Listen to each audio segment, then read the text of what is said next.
Okay, welcome everyone to our class on how to learn Torah in depth. Now, what I want to do with you, because you probably did not get the occasion to listen to 70 different classes I gave. So what I want to do is just give you the highlights of, and then with these tools, you'll be able to handle the learning process.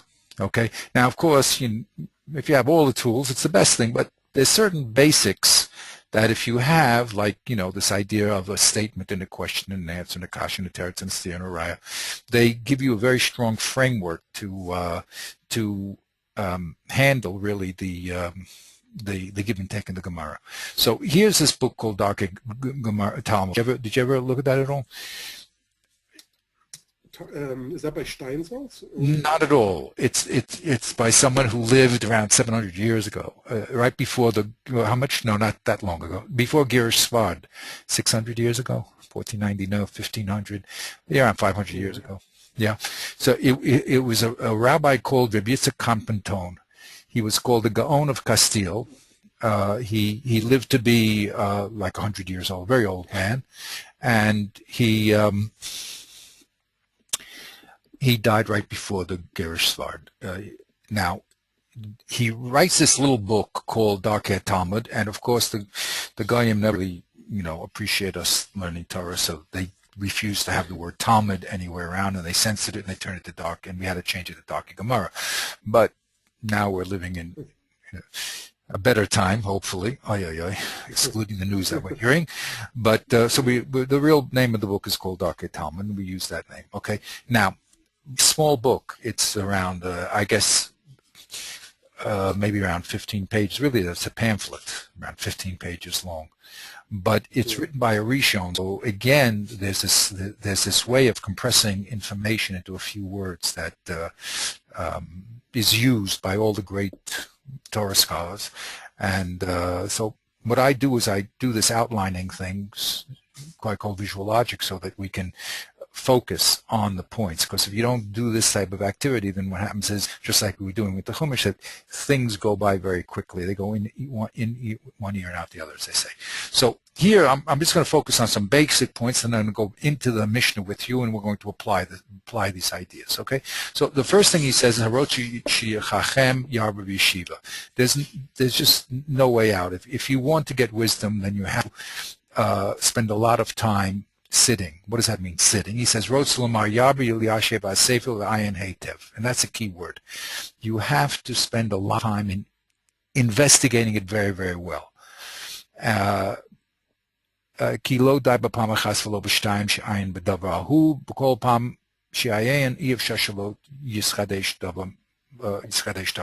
you're talking about Torah, the way that the Torah is written is that it's very, as we said, compressed and dense, and therefore a cursory reading will not give you the true picture of what's being said. So you have to go over and over it again. That's the first rule. And the second one is, his second rule is, כל מבוקש שתבקש ולסגס לעשו בפעם ראשונה, שישתדל במריצות וחריצות לעין פעם. The second rule is, if you see that you're getting stuck, then you have to energize yourself to push forward with a lot of diligence and energy. Okay? People have a very low, especially in the world that we live in nowadays, where you just push a button and lights go on, and it's like, wow, what's happening? Now with the iPad, you just move around with your finger. But so the frustration level in learning is very, very, very low. The minute something is too hard, let's go and have some candy and do something else, right? So the point in learning, though, it requires going through blocks. That means that there's information there. It's encoded in a very careful way, and when you first hit it, it doesn't make all that sense. It makes some sense, but when you start to investigate it, all of a sudden there's a level of confusion. You have to break through that level and keep going in order to have the text open up and to see the reality. It's a lahavdil, a scientist, right? There's people that they study for years and years and years that have been trying to find a cure for cancer for what, 60, 70, 80 years, and the people go and they really, really put their energy into it. Anything that's meaningful requires serious energy and focused energy. And his rule over here is if there's a block in front of you, then you have to increase your energy, not give up, which unfortunately happens, too much, okay? And that's the second rule, okay? The third rule is that you have to ask Hashem for help. You have to daven. You cannot say, Kol chitzum yadi oseli. When it comes to Torah, if you don't ask Hashem to open up your mind and to see the truth and the depth of what's going on, it doesn't work. And this is a very important rule. This makes learning different than all other intellectual activities. It may also be true about other intellectual activities. I don't know, but there's people who are atheists and they can learn mathematics and they can learn whatever they want. But when it comes to Torah, you have to ask Hashem, open up my mind and let me understand what you're saying. Okay, now, that's the general introduction. You see, he went very, very quickly. Rules, that you have to go over things many times. 2, when you hit a block, you're going to have to re-energize yourself. And 3, you have to daven to Hashem. And you have to ask him to help you. And that's why we say Abba Rabba, by the way, in davening every morning, right before Kriyat Shema. Now, so that's the introduction. Went real quick. Now he's going to give us a small set of rules that he wants us to apply whenever we're handling a text. And here are the rules. The first general rule cannot be underestimated or underemphasized. Klal gadol be'iyun, notice be'iyun, shetidakdek haloshen heitev. The first law of investigating something is that you must be precise with the language, extremely precise with the language that's being presented. That's why I always say, I make this pun on words, we're observant Jews. The first thing is careful observation. Okay? If you're doing a pasuk or you're doing a mishnah, your first rule is careful observation. The mind likes to take the easy route out. It thinks it understands, and now let's go on to the next thing. When it comes to learning Torah, you have to focus and be precise on what's being said, because every word, as he's going to say in 1 second, and every nuance is going to have a new bit of meaning. Now, here's what he says. Now, here's the specific rules. Tishtadel lirot. 1. Im yesh bo yiter lashon o kaful inyan. The first thing you should look for when you're examining a pasuk or a mishnah, doesn't matter, these people who are writing at this type of level, is if there's extra language or a repeated subject. Now, I have to give you a little bit of a insight into this book. You maybe even know these things, it doesn't really matter, but this is classic. There's, in communication, in verbal communication or in written communication, in communication of language, put it that way, in speech, you have the words being used and the content of the words. Those are two separate things. I can talk about Mr. Moshe, and I can call him Mr. Schneider, or I can call him the man who made $3,000 in the stock market. There's a lot of ways I can describe a subject, okay? So there's one thing is the words that I use, but the next thing is the content, what those words are picturing. Okay, and that's called the inyan.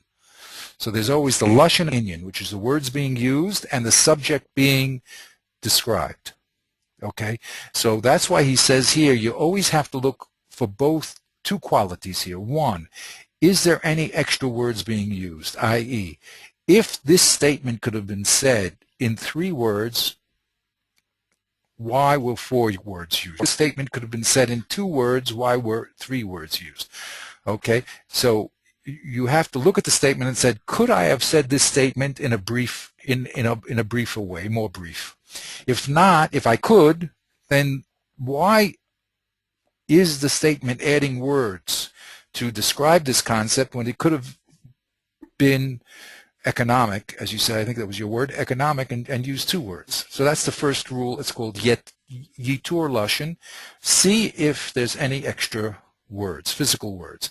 The second side of this equation, or this point, is kafel inyan, which means that even if different words are used, is this repeating something that we know already?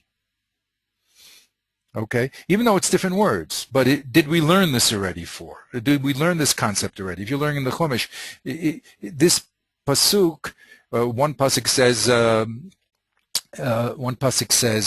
Ki ish umeis mos yumas. The other one says, ish ki kol nefesh mos yumas. So they seem that even though there's different words, it seems that when we go to the base meaning, the content, it looks like it's saying the same thing. Okay, so that's the second rule you have to do. See if this concept was stated anywhere else, which is amazing when you think about it. Just like you have all the limbs that you need to do the activities as a human being, there's no extra limbs. I used to think that when I was a kid, that the tonsils, throw them out. What's the difference? It's that was just an old vestige, of some other creation. Then they found all of a sudden it's a very complex system. Now, the Torah is by a Kodesh Baruch Hu. There is no extra language and there's no repetition of information. So you have to see if you're getting an extra word, then you know that there's a new concept being expressed here. And if you see that this idea seems to be repeated somewhere else, you're going to have to ask yourself, well, wait a minute. If it's repeated, so I'm missing something here. Why Hashem doesn't say the same thing twice? Well, why is it repeated? So that's the first rule. Look for extra language or repetition of ideas. Good? Yeah. The second one. Im yesh chiddush be'inyan hahu o b'mamar hahu o lav. This rule is the most dramatic because he says, is what you're reading a new concept or not? Is it a new idea? Or is it a new statement? Now, what does a chiddush mean? A chiddush means that in his language, he's going to express it as that I would have thought differently. Okay?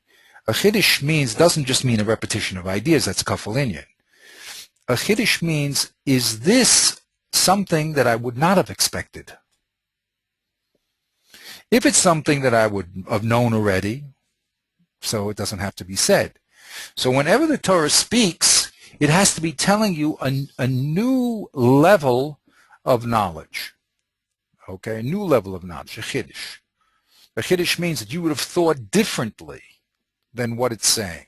So even if this is the first time you read a pasuk or you read a statement in a Mishnah, right? It's not repeated. There's no extra words. But you say, wait a minute, this concept that's being spoken about is not repetitious, but it's obvious. So if it's obvious, why does the Tana or why does Kodesh Baruch Hu have to say it? Okay. Now that's a very dramatic rule that has a lot of implications. It makes learning a different learning because now you have to go to say, wait a minute, it says if a man kills another man, so you should kill him. So you have to say, well, what's the chiddush of that? Isn't that obvious? No, it's not obvious because who says that because he killed that we have a right to kill him? Why is one thing equal to another? Okay, it's a chiddush. But you have to investigate what you would have thought and what the Torah is trying to teach us. An easy example, Shabbos, right? Let's give another example. Well, Shabbos is a good example too.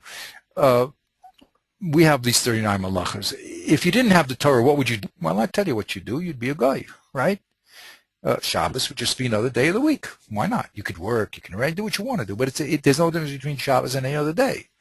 The Torah was mechadesh to us, the Jewish people. That's a special relationship that we have to that day.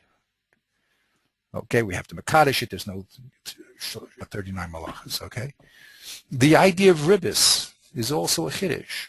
Ribbis in the world to take interest. There's nothing wrong with that. I mean, what's the difference between any other commodity?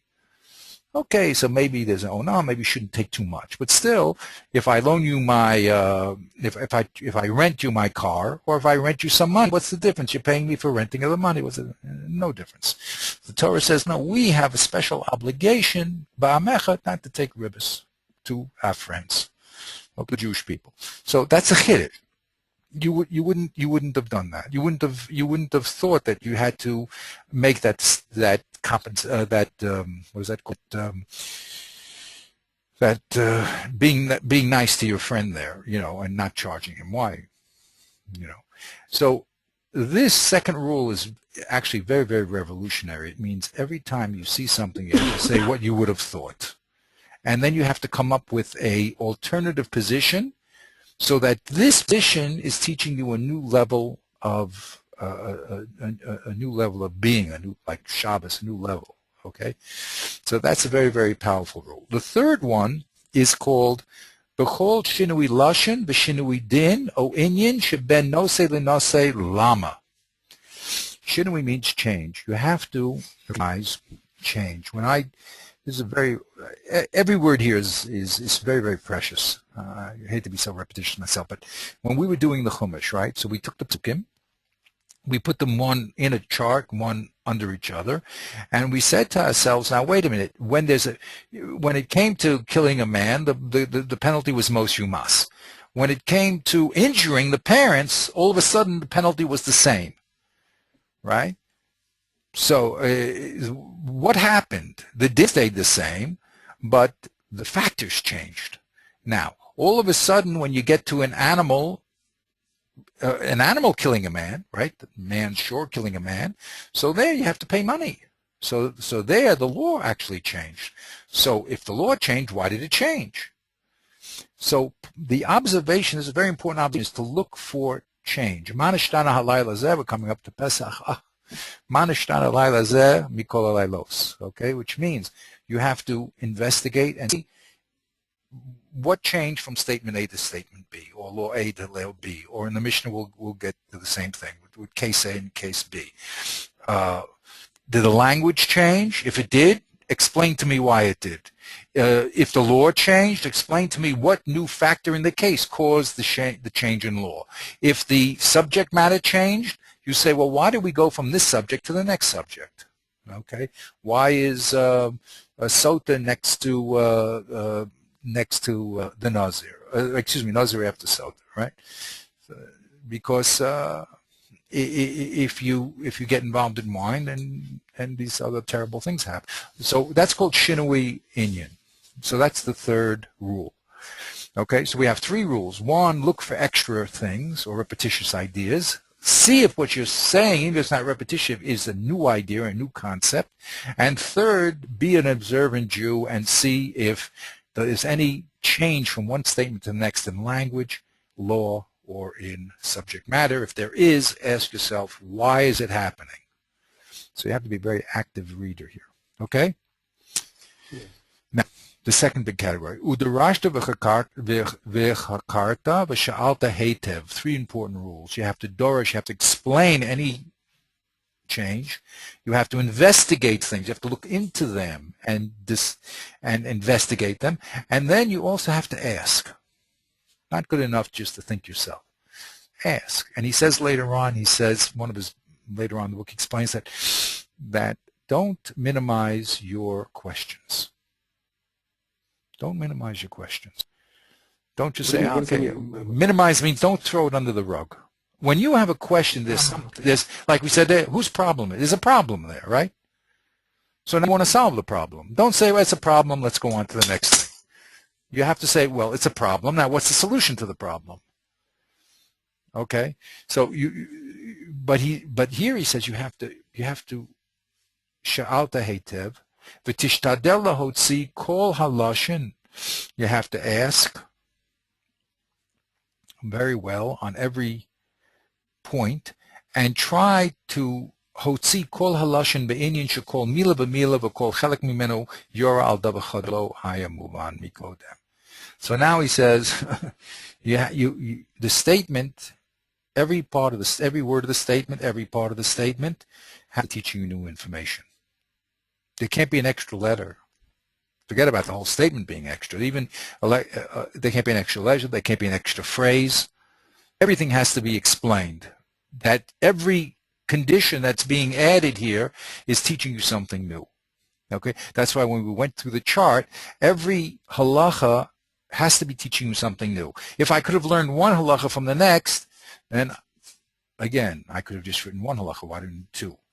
Okay, so it breaks down to very, very fine distinctions, molecular. One letter too much already is a sign that you have to investigate it. Now he says the third large category, v'tei davar taskil b'davar ahu b'shoresh u'be'etzem.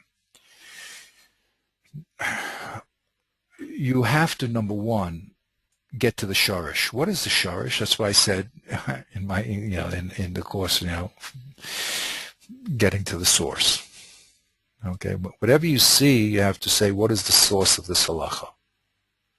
Okay, so if you're in the Mishnah, you're going to have to say, well, what's the source? Well, where's the source? It's going to be the Chumash. What line? What word? How is it derived? You have to always get back to the source, and that's that's why I call this little class here. I call it inside out, because you have to go from the out. Many times you're on the outside, right? You see halacha, okay, put on tefillin. You see halacha, there's 4 questions. You can see halacha, but that's the action that you must do, and of course you must do it. But when you're learning, you're looking for source. Like, why am I doing that act? Where does it say I should do that act? How do I know how that act should be performed in all its details? So that's called shorish, source. Etzem is you have to strip the case that you're dealing with down into its essential qualities. Okay, the essential qualities. And after you have the essential qualities, you have to do point saviv bigvulav. You have to then define the limits of the law.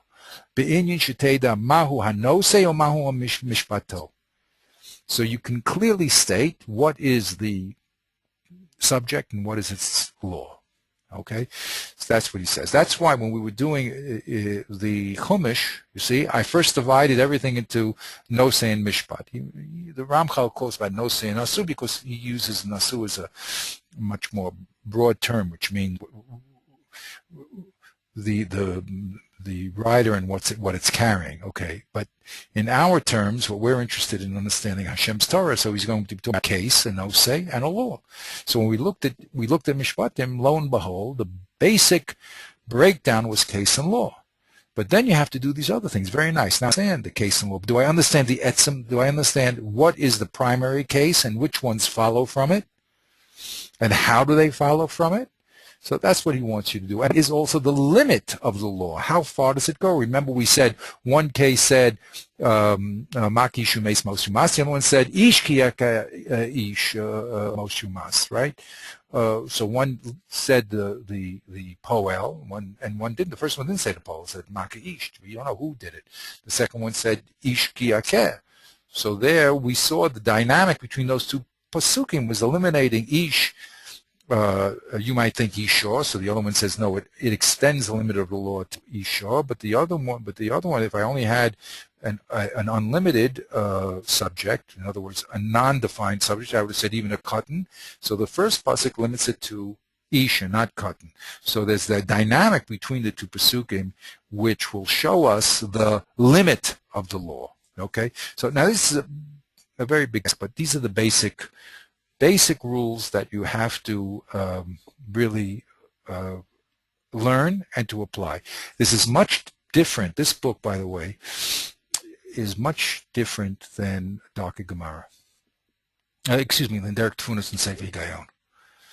Okay, because it's for instance, in Darkei Gemara, in Derek Tfunos, he talks about diukim, inferences, right? And he says that there's inferences which are mukh and inferences which are bilti mukhrach. And then he gives a whole list of what's called a inference that you must have.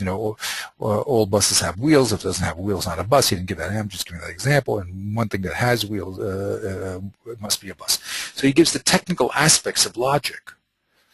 But here, the Rabbi Yisrael Konfentone is telling us about that special system of how to learn Torah. Torah has an internal system of logic, mechanics that produces its results, and you have to be involved in that internal system. Just using the external, human system, all men have legs, and Reuben is man, and Reuben has legs, right? Will not get you into the depth of Torah. That's a beginning step. If you don't have the beginning step, you have nothing. But here, the Yetzikim Kamton is telling us the particular ways to handle the Torah text. And this idea of extreme diktuk on Lashon really only applies here. I mean, of course, people try to be medaic in their language when they're trying to communicate any idea, but you can be much more flexible in many, many subject areas. But here in Torah, you have to be very, very, very careful and precise in the use of language. Okay, so those are the basic rules. Why did I give you this little introduction? The book goes on to explain how to learn Rashi and how to learn the Ramban and Tosfos. There's many, many important, essential qualities of learning that are said in this book. Okay, I just wanted to do this little introduction because now we're going to go to the Mishnah, and with these tools, you see, we'll be able to appreciate the Mishnah. So, okay. Has anybody translated that book, the Competent? Who translate? We rough draft. That means David Sack and myself.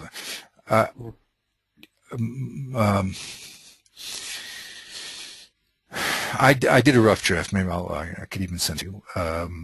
It's a rough okay, draft, Hebrew's But I think your Hebrew's fine. I don't think you need it. No, we never did it. We never. Hebrew's fine. No, I'm just wanting.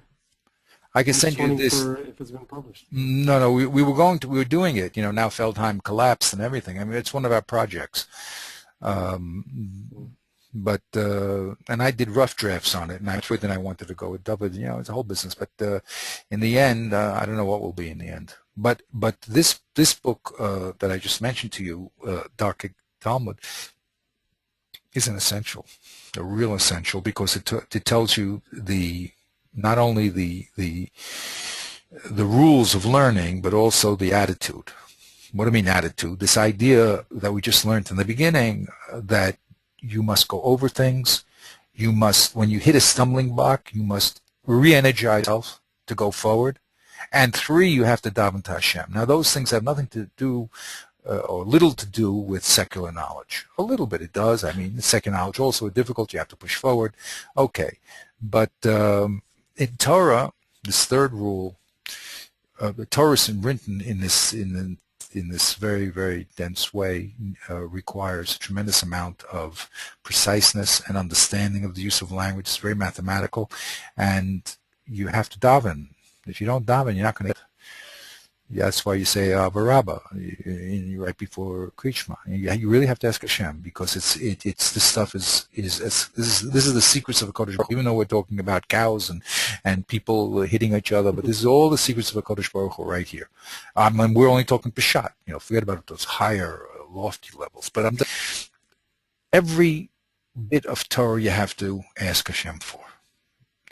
Okay, so here we have a Mishnah, and the Mishnah is going to be the beginning of our what we call stage 2 or tier 2 in our learning process. The first we did our investigation of the Chumash. Now we're going to see what the Mishnah has to say above the Chumash. Okay, so I'm going to use these rules, and I'm going to demonstrate some of them because, of course, you're not familiar with them, but I'm just going to demonstrate how these rules are going to help us plummet the depths of what's being said here. Okay, so what's the first statement here? I'd like to get a little of your participation here. All right, we're going to read this first statement in the first Mishnah. Okay.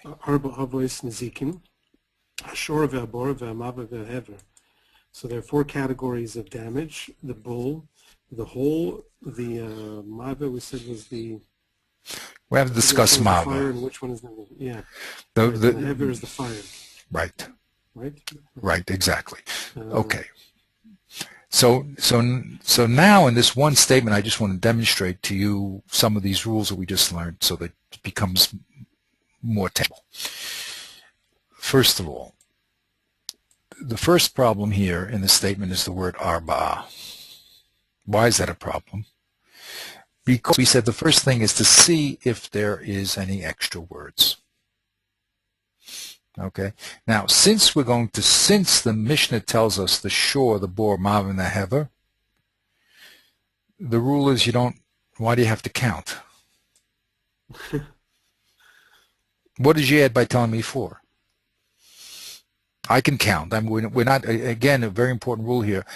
Atu b'shiftani eskinon or zil kori rav. 2 things. Are we dealing here with fools? Number 1, and number 2, zil kori rav. Excuse me, the Gemara says peshita ma'ika mashman. This is obvious. What is it coming to tell us? Things which are obvious that you can do yourself, the Mishnah doesn't have to say. So to tell us that there's 4 and to list the 4, they could have just said the avos nezikin, shor, bor, mav, and hever. Why does it have to say 4? Okay, counting is something that every baby does. Zil kori rav. Okay, so that's an extra word. Okay, that's an example of an extra word. So the rule is that numbers in Mishnah, here's a Torah rule, always come to mamayet. It means 4 and not 13, not 4 and not 24. Okay, a rule. Okay. Now, the second word here is the word avot. So we ask ourselves, as he said, what is the chiddush of the word av?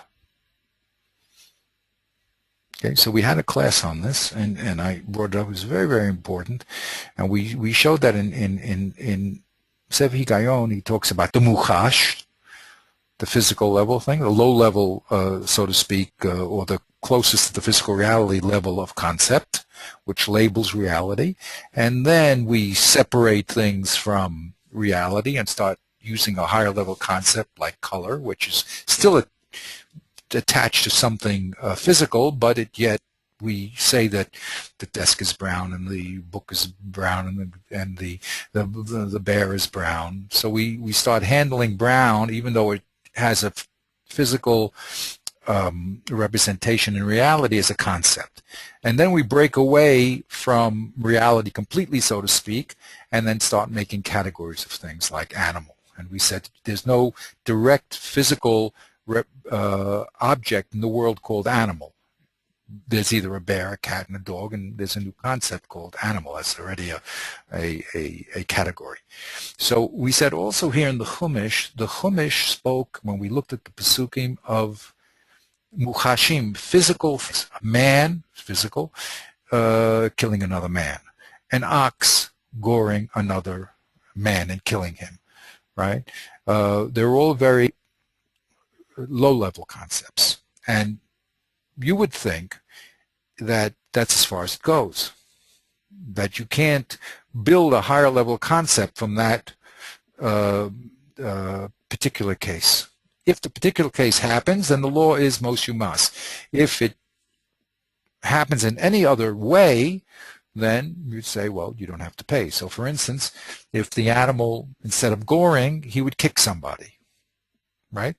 So you'd say, well, the Torah only says if you gore, you have to pay. If the animal kicked another animal, right, or he squatted down on the animal, or he shoved the animal, even though he wanted to damage the animal, well, I'm sorry, that's out of the definition. Again, Hagbala, it's out of the, we just learned before Talmud, that's out of the definition of the law.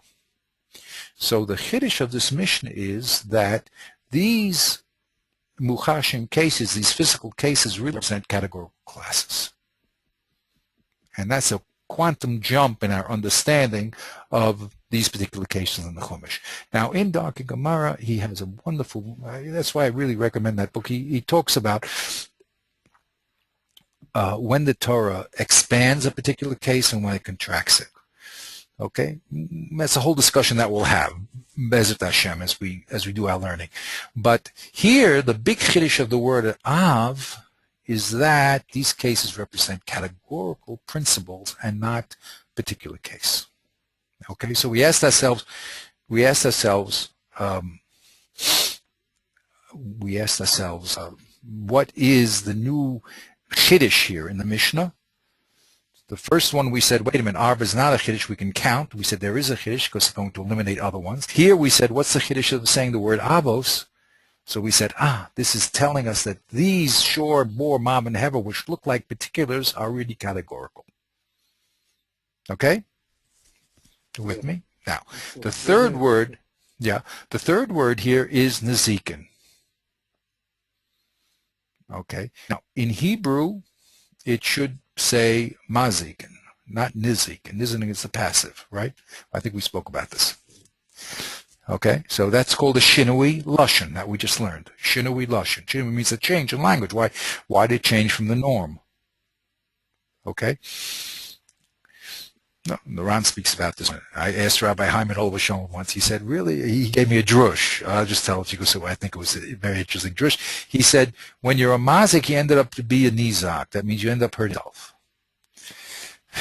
That's what he said.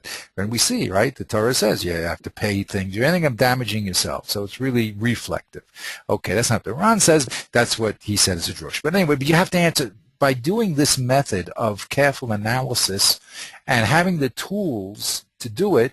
All of a sudden, you begin to enter into what's really being said and not what's just being said on the surface. Okay, so those are the first three words. Now, here we have ashur, habor, mava, and heaven. Now, as I mentioned, we're going to have a problem with this word mava.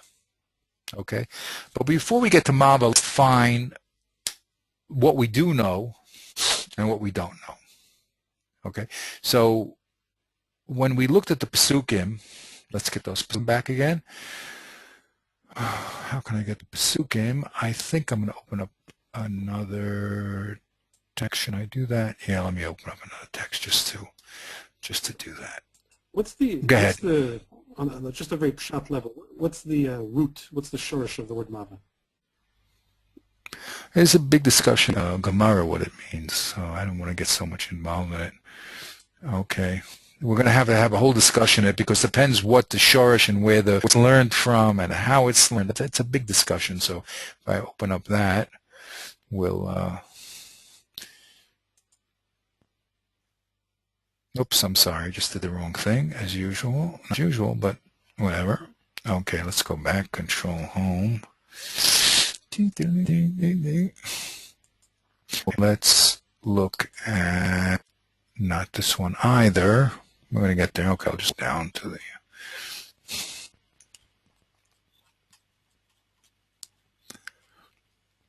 Okay, here's a little chart here. Okay. Here is, we start with the shore because that's the first thing mentioned in the Mishnah, right?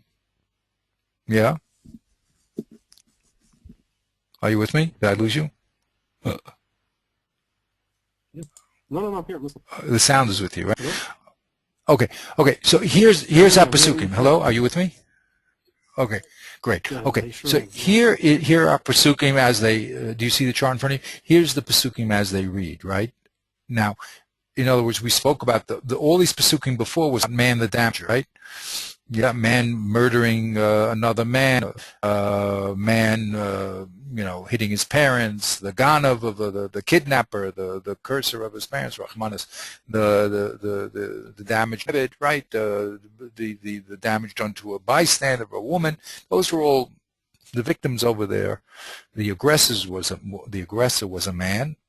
And the victim was also a man, very interestingly enough. But here in the second group of pesukim, which come right after it, it started talking about man's property, his shore, right?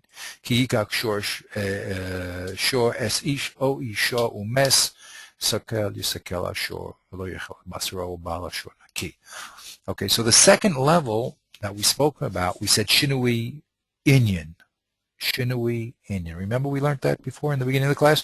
Look for now here's a Shinui Inyan. We switched from man the damager to animals the damager.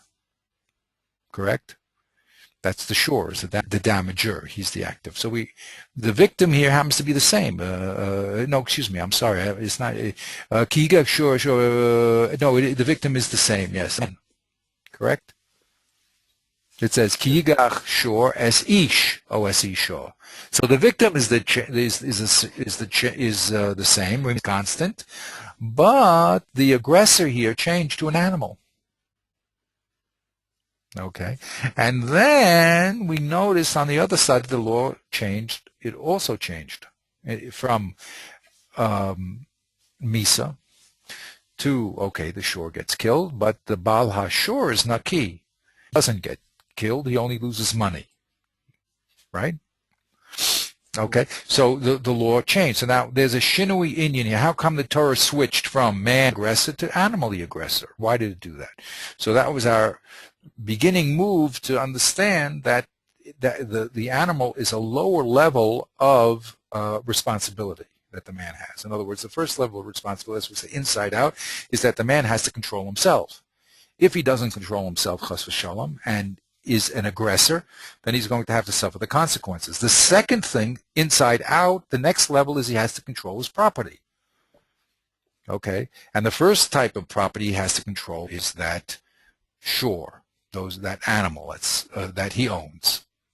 Okay? So it's not him now, it's his property. Very good. Okay? So the first thing that the Torah spoke about in this category is the shore. So we notice already, our Mishnah says shore, bor, mav, and hever, correct?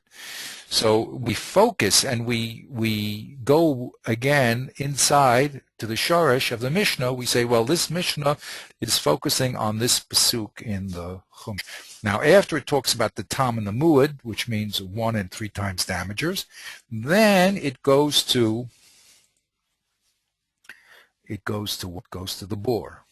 It says ki yiftach ish bor, o ki yikara ish bor, v'yoch yichasenu, v'nofel shama shor chamor, baal habor yishalem kesev, yoshiv lebalav, v'amesiyeh lo. So the next level that the Torah speaks about is the bor. So far we have an understanding of why the Mishnah is the order of the Mishnah. It makes sense so far, right? Because the first thing that was spoken about here was shore, and the second thing was talking about bor. Okay. Now we have this problem. We have this word mava. So before I get into the word mava, let's look at the other given word, and that's the word hev-er, ha-hev-er, okay? Now, we can identify this variable by looking at the statement which says the shore and the bor is not like the mava, I'm sorry. The shore and the mava, which have ruach chaim, so we know mava is some sort of living thing, is not like the fire that doesn't have life. So the shore and the bor, the shore and the mava, it skipped bor. The shore and the mava, that's what it says. Lo hari hashor kari mava, lo hari mava kari hashor, v'lo zeh v'zeh, not the shore and the mava that have ruach chaim, both the shore and the mava have life, is not like the aish that doesn't have life. So this one, that's factor 1, shore and mava, distinguish itself from the hever because the shore and the mava have life, they're living, and the hever does not have life. Okay, now we see there's a shinui lashon here, right? Because we know we're not talking about the bor, so the only thing left is that the shore and the mava have life are not like the aish, says the Mishnah. Are you with me? So the question is, this word hever must mean aish. Is that correct? It can't mean bor, because we're going to talk about bor in a second. It can't be shore and mava, because we just spoke about shore and mava. So the only thing it can mean is Aish, right? So the word hever means Aish. We did that through a process of elimination, correct? Yeah. However, the Rabbi Yitzchak Kamponton said you have to ask yourself, why is there a Shinui Lashon? Why is there a change of language? If already we're going to use either say hever here, or say Aish, correct? There's a change of language here. You have the same subject being described in two different ways. So he says to yourself, you have to say lama. Lama. You see? Why did it change? This is a purposeful, there's nothing here that says change. Okay? It's actually, it creates a problem for the change, well, not the change, but if, as we're saying, that the word avos is indicating that these four things are not specific cases, but actually in the lashon of specific cases, they're really referring to four categories. Mm-hmm. So you would have thought that the word Aish would appear there dafka, like the word shor and bor. It would make more sense. But if it's saying hever, then, I mean, I still don't know exactly what it means by hever, but it's giving it a generic term. So then you don't need the word avos there anymore. Oh, you're saying hever is more of a generic term then? Okay. That's a very subtle question that you're answering. You know, yeah. It's interesting. The word hever comes from the word that I can help you with. That comes from the word bier. Bier means to consume, like beer chametz, right? Beer chametz, right? Right. Yeah. And if you look at the Pesukim again, if we look at, oops, that's not the Pesukim. All these fancy things here. This is, you have Word, you can get a special program that you can do this. Otherwise, you can't do this in Word. Okay, look, when the Torah spoke about Aish, it says, Ki teitze Aish mozakotzim v'na'achal gedish o hakama osodeh shalem yishalem et hamavir. I wish I had that nikudot there. Et havara. So the destroyer has to pay what he destroyed. Okay? So the word beer is used. The beer is also used in the pasuk before, ki yavara ish, when a man destroys the soda or keren. So the word beer means to destroy. Okay? But here we see it's associated with the word aish. Okay, but it's also associated with other things, like we saw with this animal going into the other field. Okay, he's also a destroyer. So it just means a consumer. Fire consumes and animals consume. Okay, and here the Torah uses shinui lashon. He calls him first ochel. He's ochel. It's even the word, right? He's ochel. The fire eats up the gedish. It's very interesting. Okay, so we see a lot of these shinui lashons, but at least what I'm trying to do is to focus that the word aish is called a consumer. Okay, so the question is, why did the Torah do that? But also, there's another interesting thing that I wanted to bring out. This is all written down. It's not my observations, but it's interesting. Look what the Torah did. Jumped from the shore and the bore, right? Correct. Now, what happened in between? And the last thing was Aish, right? So who is this Mava that stands in between? Shor, bor, and Aish, that's good. That's number one, number two, and then the third thing in this category before we go to the Shomrim. Okay, when people give things to borrow and they loan, they rent everything here. That's a new category, a new level. On this level, we have the shor and the bor. That's the first two things. And we have the last thing, which is called Aish. So the third thing is somewhere, as true investigators, should be somewhere here. It either has to be, we have here's shore, bor. Very interesting, by the way. This is also very interesting because we go shore, bor, we go back to shore again. What was the difference between this shore and this shore doing damage? Here's the victim. Here, the shore kills a man and a woman. Then we go to bor, and then this shore kills a shore. Okay, you see that? But that's another thing that we have to discuss, and we did discuss it in the declination, so to speak, of the Torah. But at least the Torah starts talking about shore, then it goes to bor, and then it talks about ganav, and then it talks about Shane and Regel, okay, trampling, and eating another man's field. Okay, and then finally Aish. So in here, we either Mav is going to be this or it's going to be this, right? Right? If we're saying that if we right? You mean it's going to be Agana over Shane and Regel? That's right. If we say strictly, if the Mishnah is presenting its information according to the presentation in the Torah, so then it has to be that Mav is equal Yaganev, or it's Shane and Regel, right? I mean, that's what our observations are giving us, correct? That's the middle point between Aish and the shore and the bore. But then it would mean, if it's Shen and Regel, then there would seem to be a kind of redundancy, at least in classifying the avois and the arba avois, and you're saying that shore is one of the arba avois, and then you have a separate category for Shen and Regel, which is really, at least it seems to be part of shore.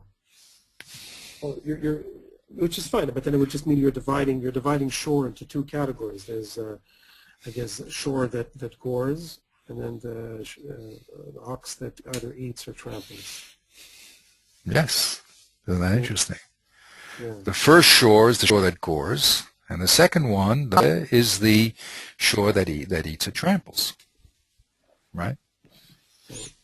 And okay, so we can do it. It works. Now, what you're beginning to do is recreate the whole Gemara, believe it or not, because again, the people in the Gemara are extremely logical. They're just going from point A to point B to point C to point D. Okay, that's what they're doing. So anytime you're traveling down that path, you're going to go through the same steps. And this is exactly the big problem. The first problem in this Gemara is the Seder of the shore, bore, mam, and the hever. Okay, now the shore and the bore has problems because so Rashi says in the beginning that the Torah starts with shore and then goes to bore, and that's all he says. And you want to fill in the rest, that the mav and the hever continues. Okay, so the Rashi tells us the word mav is a machlokas. What's the machlokas? Let's just get into that a little more. What I'm trying to do is get you into the framework of how the system works. Okay, it's a logical system, and you have to get into the framework. And everything is a logical step from point A to point B to point C. As Rabbi Zimmerman used to say, it's either sense or nonsense. So we have to always be on a sensible path. Good. So there's a Rav. There's two great rabbis that argue about this point of what Mava is. One is called Rav, and the other one is called Shmuel. They are very, very essential, what do you call it, that argue each other throughout Shas. They're foils of each other, whatever. Anyway. Antagonists. Yeah. So Rav,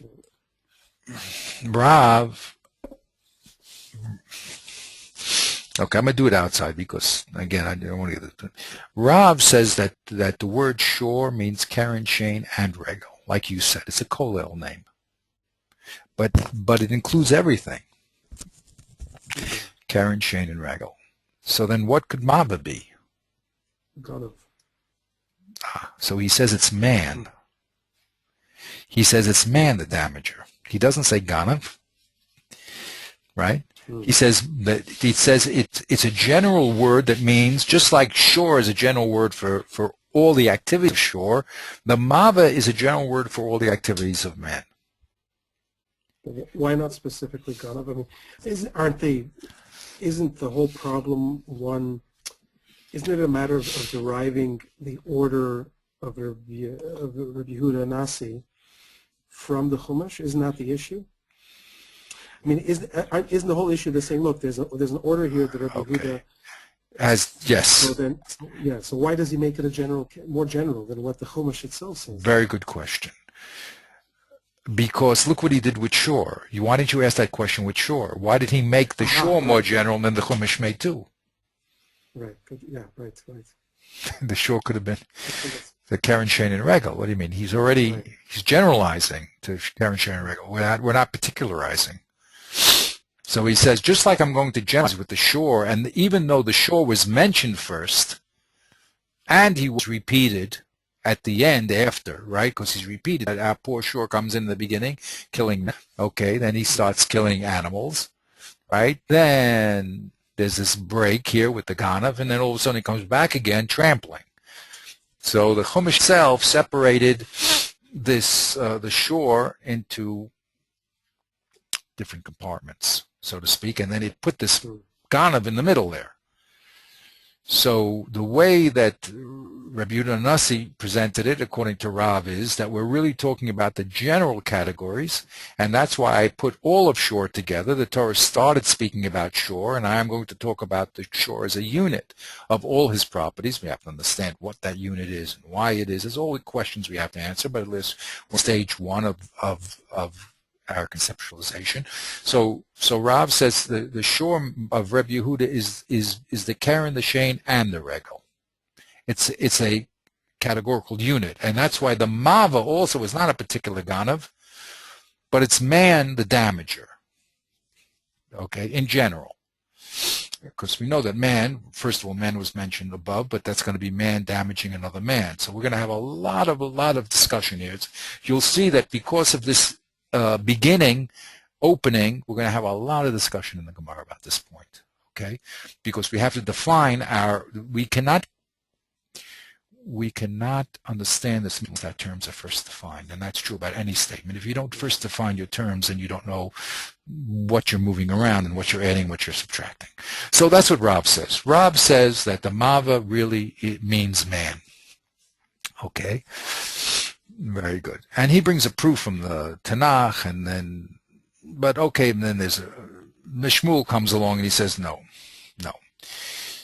you should not have, yes, Can I just ask you this? yes. I mean, I don't know what Rav says, but is a factor in Rav's reasoning that in what's being delineated are the four agents? In other words, if we're grammatically, if we're looking at the subjects, so we're not looking at, Shane and Regel are anatomical parts of a shore, who's the subject. So if he's including Shane and Regel with Karen, so he's saying, look, we're looking only at individuals. So the first individual is a bull, the second one is a whole, and the third one is a human. So a Ganav, Ganav is two. Is a type of human, you say? Is a type of human, exactly. Just like Shane and Regel, it's not like Shane and Regel because those are parts of the bull. But is he saying that the Mishnah is identifying agents, and therefore, insofar as we're talking about a Ganav, we're talking about a human being as an agent. Okay, Is very that a good. factor in? No, I'm sure. Again, we'll after this little introduction. I mean, I see what's the problem here? The problem is each piece of Torah that you touch is a very deep and delicate construction. So, like, I really want to get to the meta, but I would love to investigate each one of these pieces because they're beautiful pieces, each one, very carefully and finely discussed. But you're in the right track, okay?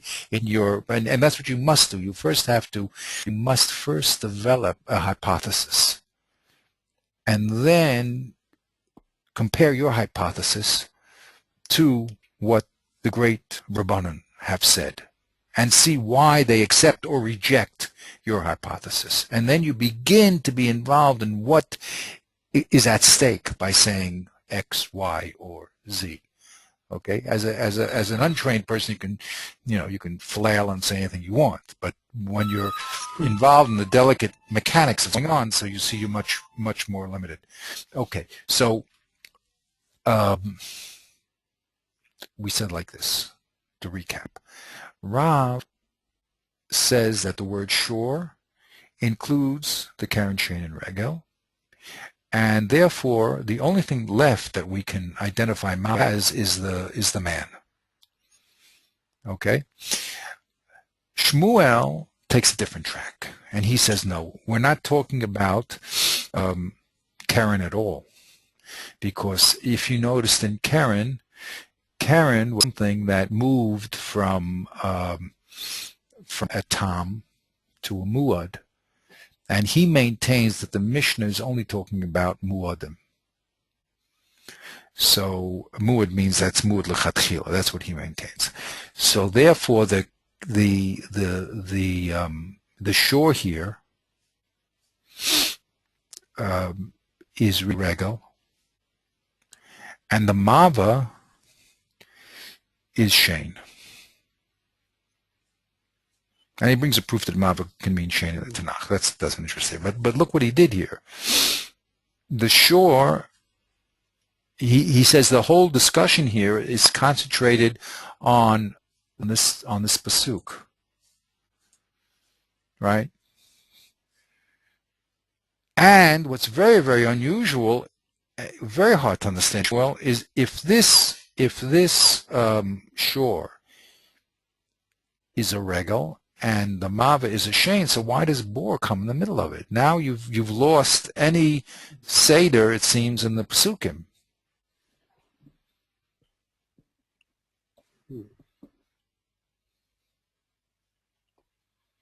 Because why does bor come in the middle? And also, why should the word shore, which is a categorical name, have a referent as a particular of regel? It would almost seem that again, I'm just hypothesizing here, exactly. as you say. But it would seem that if in fact Rav is focusing on the subjects, on the agents of the damage, then Shmuel would be focusing on the type of the damage, so that the agent becomes irrelevant, and he says, look, that shane is a much more active type of damage, and regel is like trampling, so it's closer to it's down on the list, closer to fire. And that's just a hypothesis.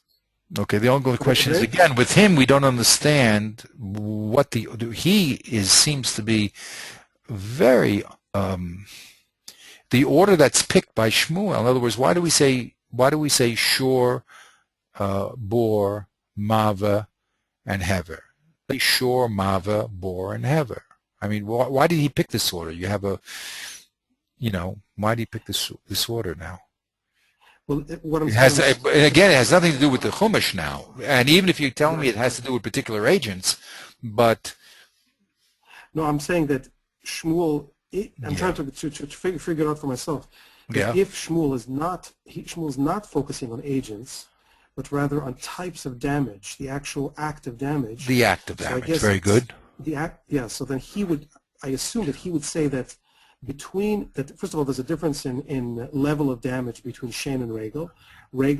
Shane is again speculating. Shane is more active and more intentional. Regel is less, so therefore it's down on the list closer to H, which is an inanimate thing. And somehow bor then would make it in between them. Somehow bor is closer to the activity of shane than even regel. But if that's possible, if you could abstract them. Okay, the problem is that according to our study of the Chumash, our humble study of the Chumash, it looked like that there was a declination of damagers, right? From man being the most responsible to his animal, which is more active, to the Aish, to the Aish, or to the Bor. We have to explain why Bor was there. We gave a little spars, but what I'm saying is, why in the Chumash, if that's true, then the Bor, there was more responsibility for the Bor than there was for the shore and the regel. Okay, so why was the Bor placed? Why was the Bor should have been placed first?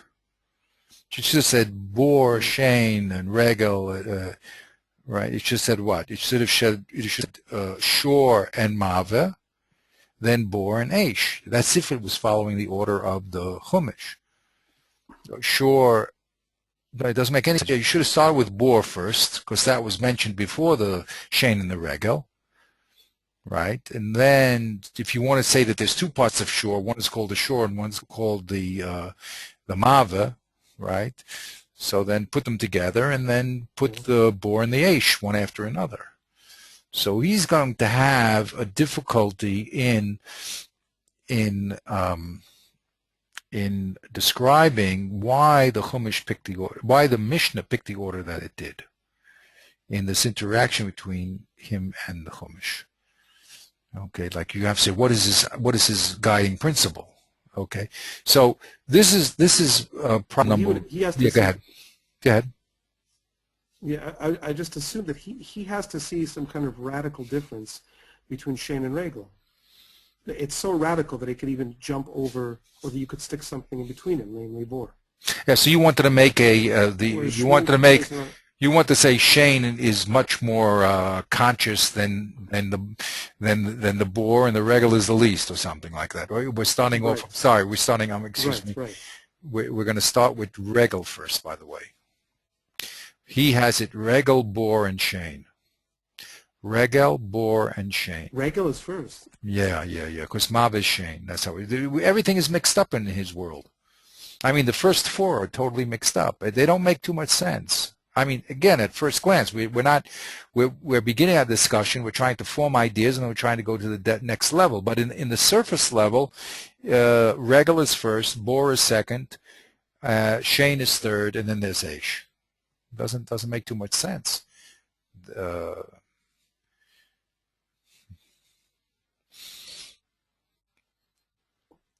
And what also doesn't make too much sense is because maybe he has a different standard, you're going to have to say, because again, this is a very hard pasuk. Kiyavar ish sort of a karen b'shalach. But the way that the Gemara is going to learn is that this v'shilach is b'yara u'bir b'storei. No, you're right. The shilach will be the regel, and that's okay. And this is going to be the shane. So that does work according to him. At least the order internally in the Chumash is really it's regel and shane. First the regel is spoken about, and then the shane is spoken about. Okay. Okay. So anyway, this is shilach. Say is refers to regel. Yeah. Is regel? The shilach they say is regel, and beer is shane, because shilach is walking, and beer is to consuming. Okay. Anyway. This is a very, very important issue and a very serious issue. And we're getting a taste, okay? That's all we can do in the short amount of time that we have, okay? So we saw over here, we asked, on every single one of these words we have a problem, okay? We said arba is miut, we said avos is categorical, and the zikin is in the passive, it should be in the active. We came to the shore, the bor, and the mav, and the hevel. We said, in what order are these written in? That's the next question. Okay, because remember, the person who's presenting this information is, we didn't clear the question. Is it the Kodesh Baruch Hu that gave this statement to Moshe Rabbeinu, or is this how Rabbi Yehuda Nasi put it together? I don't know. But whoever it is, either Kodesh Baruch Hu or Rabbi Yehuda Nasi, they're highly conscious people. Or the Kodesh Baruch Hu. Okay, so there has to be a very deep meaning to the order that was picked. So if I didn't have even the Chumash to look at, I would really be in trouble, because first of all, I can identify three items, and Mava is problematic. I know it's some sort of living thing, so it has to be either man or an animal. There's no other living things that we know about. I know that has to be one of the two possibilities, but I don't see any logic in the order, because I would have put, if it's man, Mava, then put man first. He's the most responsible, right? And like in the Chumash first talks about man, the killer. So put him first, then talk about the shore and the bor, and then talk about the hever. That's how it should have been. I mean, in other words, if you talked about a logical declension, I'm trying to look for a better word, but you understand what I'm meaning, that if the Pesukim go down from the most responsible to less areas of responsibility, and then changes the law concordingly. So talk about Mava, number one. He's the man. He's the most responsible. Then talk about his animals. Okay. Then talk about the boar. Fine, we said because man built the boar. Okay, whatever. And then talk about the fire. But put man first. Here, man is the third position according to Rav. Okay. So the order is a real problematic thing. Now we have other problems in order here because also when we look at the next statement, it says that the shore is not like the mava, right? The shore is not like the mava. It says the mava is not like the shore. It says both of them. It gives its converse, right? But it jumped the order here. Now all of a sudden it skips bor, right? And it tells us the shore is not like the mamba. Why didn't it start? Now, if you tell me A, B, C, D, so tell me A is not like B and B is not like A. Why are you telling me A is not like C and C is not like A?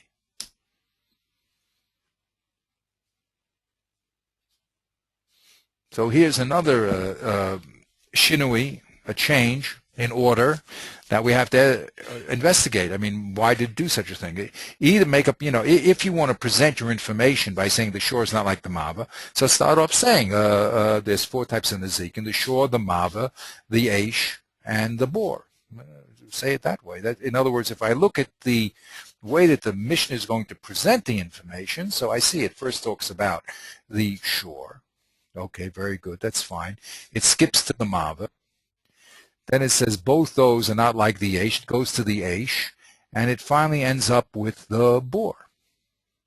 Okay, so present the that. In other words, if the analysis is the essence, so then put the first 4 in the order of your analysis.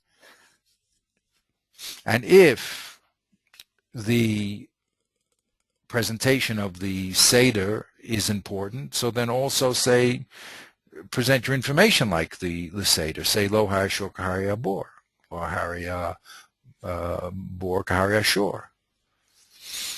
Okay? So you come to, again, I'm saying a lot of things outside because you have to read Rashi, and Rashi's involved in every one of these problems. Every one. Rashi is unbelievable.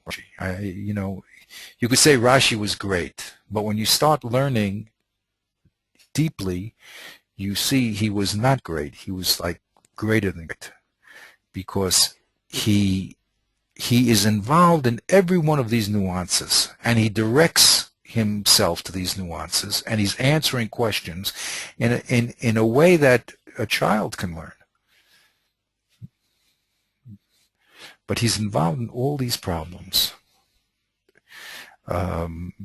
So I'm just going to say, I'm bringing it outside just so that we get, again, a flavor of what's going on here. All right? So we notice that the second part, by the way, which we haven't investigated, the first statement we investigated, now there's going to be an analysis here, you see? There's going to be an analysis. The analysis is that certain of these cases are not like other cases, and even if you had 2 or 3, it's not like the third, and yet there's going to be a commonality between all the cases. Okay, so that is a question of what we call, again, lumdus, which means the Mishnah now is going to start talking about the way that the Torah is going to teach us these dinim. It has a certain problem in the need for all these 4 cases. So let's see if we can get slowly into that. And the reason I brought that up is because that's for lack of a better word, a process problem. It's not just simply repeating the first thing when it says Shor Bo Mav and Hever. Well, we discussed a little bit what the order was. But if we said at least according to Rav, it's more the order of the Chumash. It's more clearly the order of the Chumash. And Shmuel, we're going to have to say it's a different order of something else. We haven't defined it yet. But the second stage is going to be talking about a problem in the learning process, which is, as we started the class, we said that there can't be any repetition of information in the Chumash. So if I could have learned, or if I derived the din in one case from another case, so that makes the Torah repetitious. It's a kefil inyan. It's saying the same thing twice. Or so that's the real problem over here in this next little section. And again, I'm saying this in light of the Gemara because I'm really compacting a lot of stuff that the Gemara says into just our discussion again to get this flavor. So the Gemara says, Lo harya shor kaharya mava. It says that the case of shor is different than the case of mava. One of the ways that you can test the import of a statement is to change what's called the kesher. I think they call it is or is not. Is that copular? A copular? What is a copular? Is that is or is not? Maybe. Yeah, I think is a copular, yeah. Or yeah. Conjunctive, maybe. Conjunctive? Yeah, because it's the with, I think, the with. But anyway, the statements are based with no conjunction. Yeah, it's not really conjunction. Anyway, let me tell you what the Ramchal talks about. He talks about the kesher. In other words, you have an asu, then you have the word is or isn't. In other words, it's either a mekayim or a shlili. Is a word, it's a mekayim, that this table is brown, right? Is not is a shlili. This table is not brown. Basically, you're saying that the predicate is or is not found in the subject. Okay? So one of the ways that you can determine the chiddush of the statement is just to reverse this kesher. If the statement says that this is not like, A is not like B, so you say, well, that's because you would have thought A is like B. Because the chiddush it's telling you it's not like, must be you would have thought it is like B. Because if it really was obvious that it's not like B, so then why does it have to tell it to you? So it must be that there's a good reason to say that A is like B, and it's trying to tell us a chiddush that it's not like B. Are you with me on that? I don't know if that's okay. So that supports Rav's, I think, Rav's approach. In other words, that the shor and the mave, it makes the mave, it's more likely that the mave is a human, because he's like, you might think he is like the animal. I mean, if it suggests that if there is a likeness between any two of these four terms, the natural one would be between the animal, the first and the third term of the animal, and therefore the human, and the Mishnah is saying, no, it's actually, they're not. Well, again, but the animalistic part also exists, and here's the problem. We know Mava has this quality, we're going to learn for it in 1 second, of called Ruach Chaim. Okay, so know that both Mava and the shore has the quality of Ruach Chaim. They definitely are animals. The question is, what type of animals are they? Are they a human animal? Or are they a shore animal? There's got to be one or the other. It's either a human animal or a shore animal. If it's a shore animal, well, we spoke about the shore. So it has to be a different, what type of different shore is it? So that's why Shmuel says, Shmuel's position is, first of all, we know that shore and Mava are animals. And I'm going to tell you that Mava really is man. Excuse me, I said that wrong. Shmuel says Mava is Shane. So wait a minute. So what's shore then? Oh, that's Regel.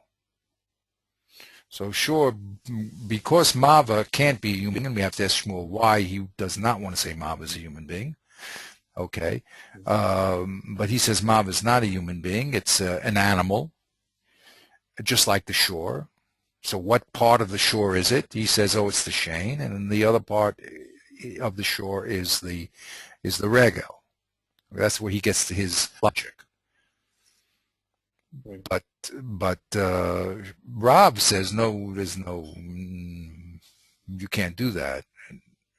He has to explain why. Also, we're not getting into the depth of it. But basically, he says that Mav is man. So then, what is shore?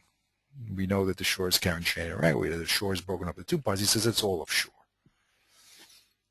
Okay, but what I was trying to say is Mava has to be a Baal Chai. Mava's alive. The question is, we only have two possibilities. It's either subdivision of shore or it's man. Now, the Mishnah is telling us that the shore is not like the Mava and the Mava is not like the shore.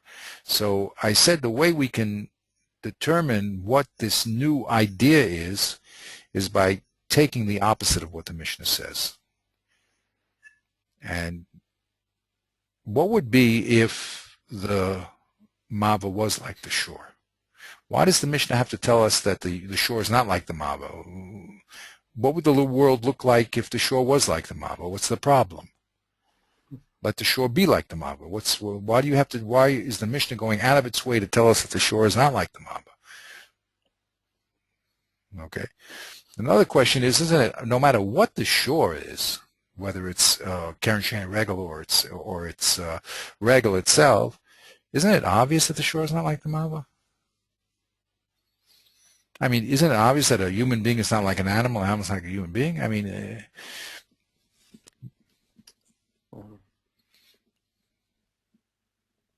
right, which would. So what's the chiddush here? Again, it doesn't seem there's a chiddush here, because if you're telling me that the shore is not, that's peshita, my kamash malan. I mean, and what? So these things have to be explained. So you can't get away. You can't say that you've understood this Mishnah unless you investigate deeply these problems, right? Well, but these things are talking about categories, though, so it's not. Even if they are categories, but isn't it obviously that let's take the worst one. Let's take the worst. All right, let's take the category of Rav. The category of shore is not like the category of man.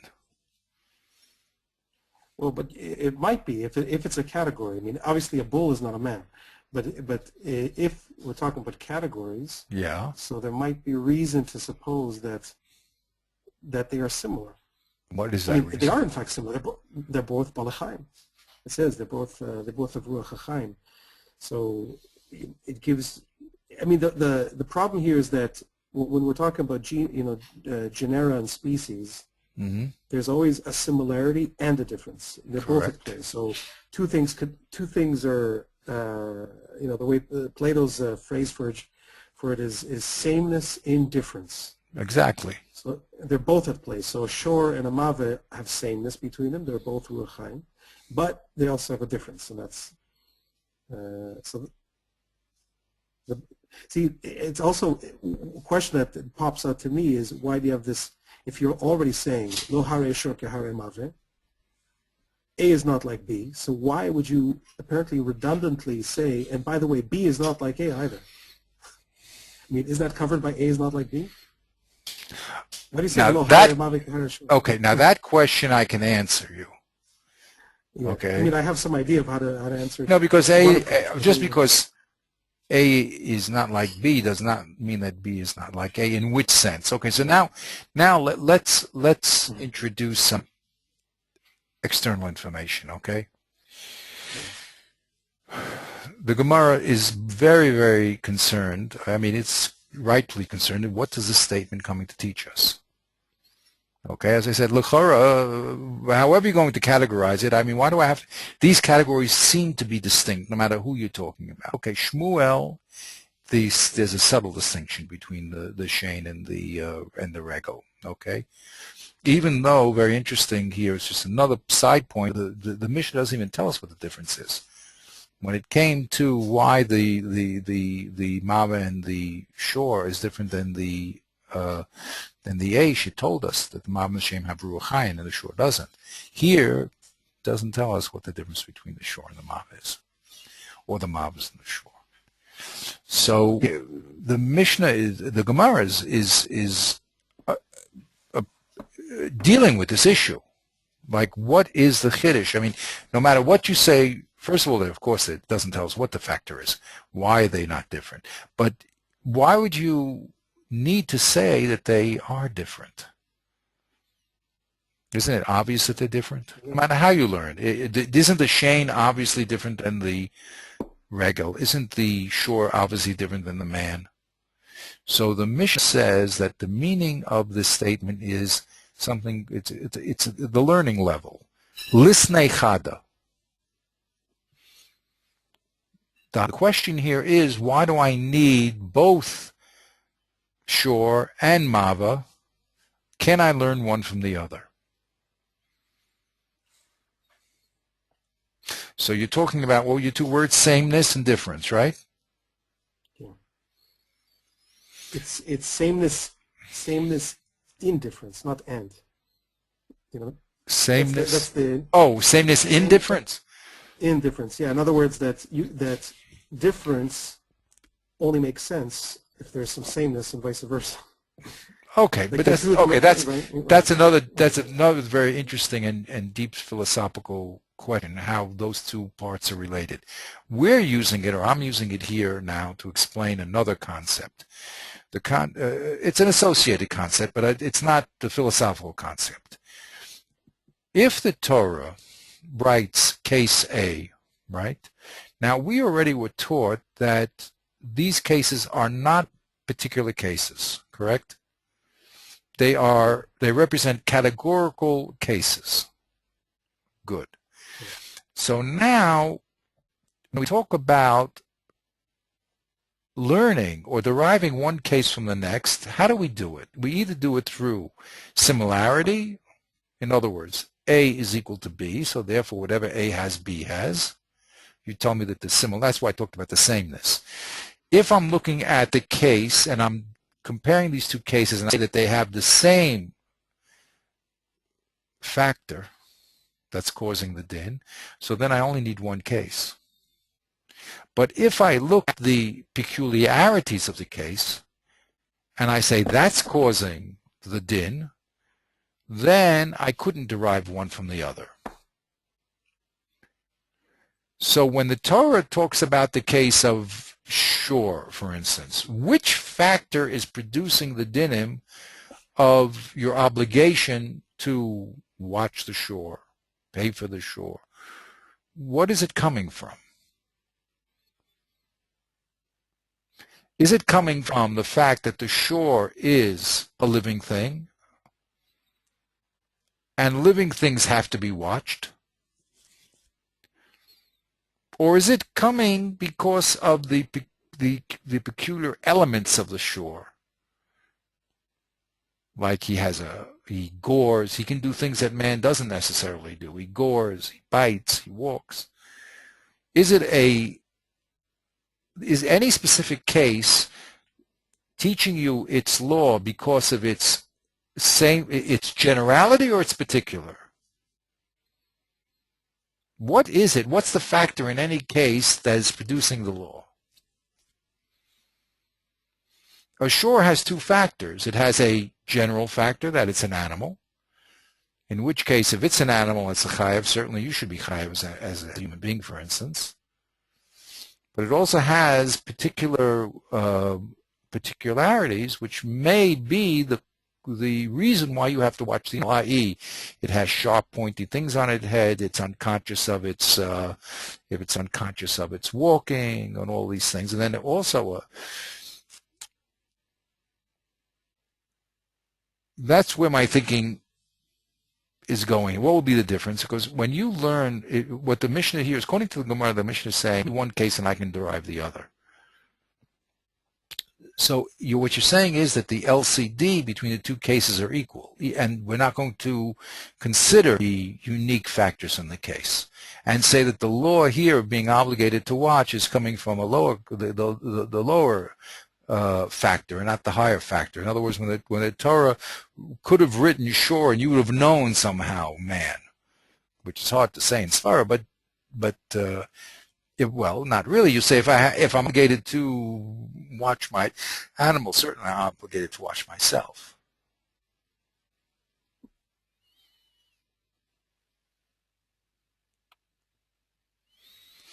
Anyway, this is where the thinking has to start going, and it's a very, very, to tell you the truth, a very, very difficult. A very, very difficult Mishnah to understand in its depth. Just to read it and say this is not like this and this is not like this and both of them have Ruchaim and not like that and three of them don't have Dark and Lahaj. It's very easy to read quickly.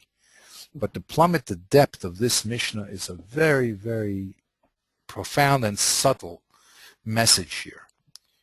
A very, very profound and subtle message. You're saying that the Mishnah is here to look for differences it's that the similarities in a sense are given, or the similarities are more commonsensical. So the chidushim that the Mishnah is introducing is the differences, as you're saying, the differences which really emerge from the peculiarities. It's the particularities. yes. Because of these particularities, it's stopping me from making the mamatzinu, the kesher between these items. The reason why the Torah had to write both these items, the shor and the mava, is because if it didn't write both of these items, I would have thought that,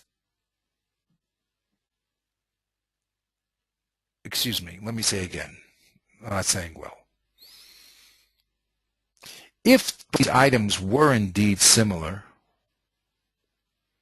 which they seem to be in a Havamina, they seem to be similar enough that you can learn from, then I could not derive, then I would have deriven one from the other. And therefore, there would be an extraneous case here.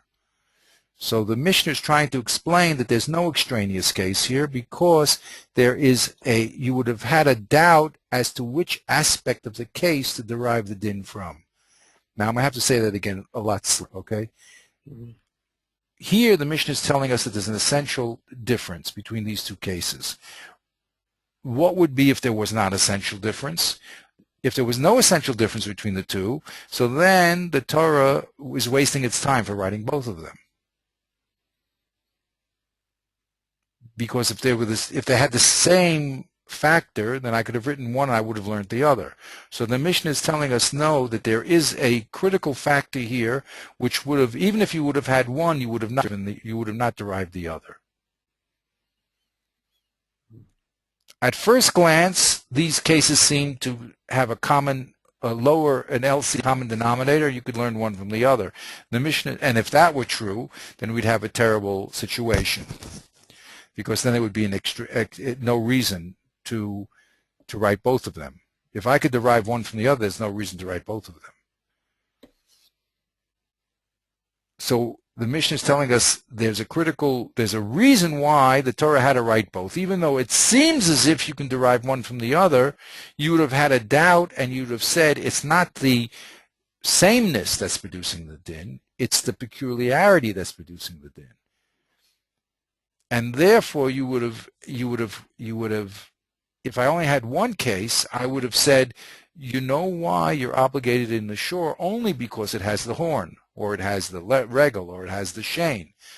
But a human being, let's say, not so, because it doesn't have those qualities. A human being doesn't do damage that way. It doesn't have those qualities. Can I ask you, is it just the, I'm kind of groping in the dark here and just trying to make sense of this. We're all groping. Okay. But it's amazing. I mean, for me, what's fascinating in particular is the difference between this and philosophy. Because a philosopher, and really, there's no way of getting around Plato, because Plato is really the guy who started all of this way of thinking in terms of categories and, in the philosophical world. So, philosophy is always looking for the sameness. Plato wanted to reduce the world to one single, there was, who's the guy? Archimedes. Archimedes, who was he's the guy who jumped into the bathtub and he came up with the law of displacement. You could find out the volume of something by displacing it with water. Yeah, Eureka, exactly. So he also said, he was famous for saying, he said, you know what, give me one fixed point in the universe and I'll rotate the whole universe around it. That's a very philosophical attitude. Like, give me one ikar, and then everything else will follow. Now, what I find amazing here is that this is rejecting that kind of thinking. It's saying, no, on the one hand, yes, these are all nizikin. So insofar as we're talking about nizikin is the super category that includes all four categories. And yet, there is no way, practically speaking, to reduce them all to a single definition for all four. And what I gather from this is that where that we see the difference play out is in the consequences, the legal consequences. In other words, there's not going to be one psak din that is going to be able to account for all four cases. That's where it's really felt. Right. No, we're getting close to a very. It's a very essential point. We we are not in. Okay, there's a lot of different things, very subtle things that we have to speak about.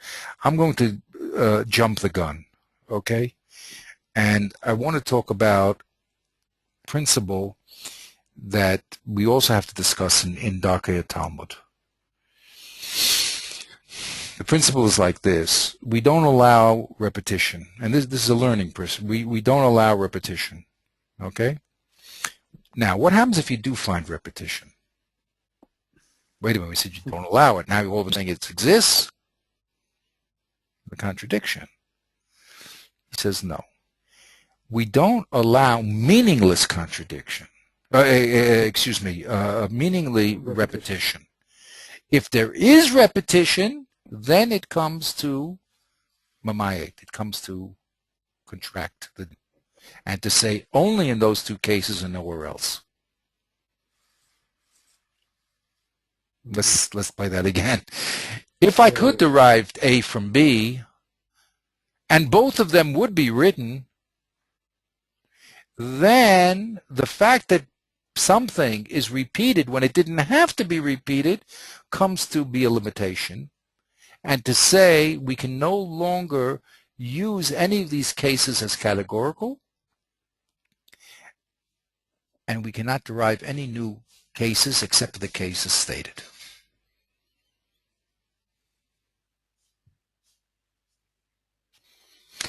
Now, the Pnei Yeshua,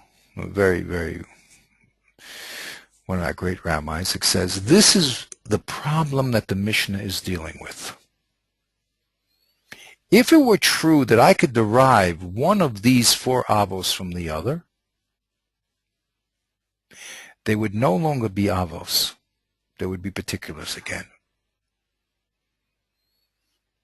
What do you mean? Right. They would no longer be categorically because we said when you repeat, and here I will extend it to the next level that he speaks about in the Darkei Gemara. Case A. If case B tells you what case A means, then we say that no longer can these two cases be extended. Anytime the Torah wants to extend to another similar case, it has to spell it out. So now, if I have A and B, I want to know case C, it must say case C. And if I have A, B, and C, it must say case D. And then I am limited to only the stated cases. Are you with me on that? Yeah. So the Pnei Yeshua explains here that the essential problem here is that if it would be true that these four cases could be derived from each other, then we would have the concept of avos would fall down completely, and we would there are no derivatives, and the only time that you could say a new case is included in in the laws of damages is if it was specifically stated. So the Mishnah is going out of its way to tell us that these cases are indeed not repetitions, and therefore free to be used as categorical statements. Wait, you said two things. Go ahead, let's go through it. It's subtle. It was. But they kind of amount to the same. You're saying if it were true that these cases were equivalent. Right. Go ahead. Please talk. Let me stop. So right. So if one case is derivable from the next one, then basically they stop being categories and they become particular cases. If both of them then become right particular, and you can no longer category. Right. Good. Right. So, but does that mean? It means though then there would be only one category, which really means nothing then. I mean. No. I was not. No. I didn't communicate. There would be the category of shore. Yeah. Right. And then there would be the category of bore, but there would not be the category of mav hever. I'm not following. In other words, let's go again. There would only be the particulars of shore and bore, and there would we would not be allowed to say that any other cases fall into the law of damages.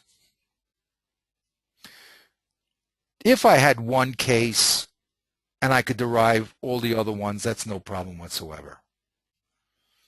I could use one case as a classic case and say that there's a common factor in that, an LCD even, that it's a damager, for instance, and then include every other case in it.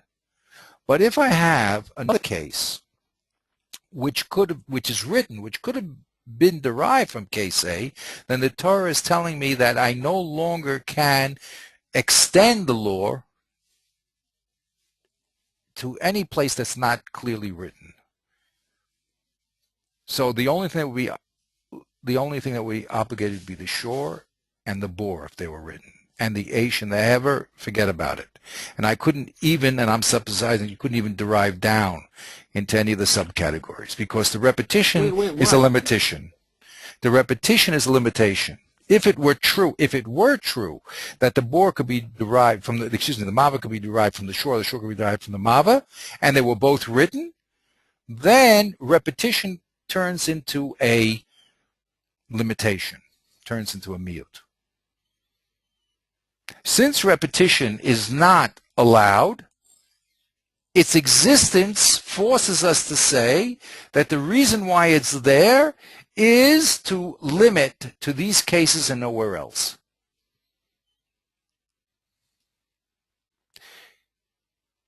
It becomes a limitation. The repetition is a limitation and not an expansion.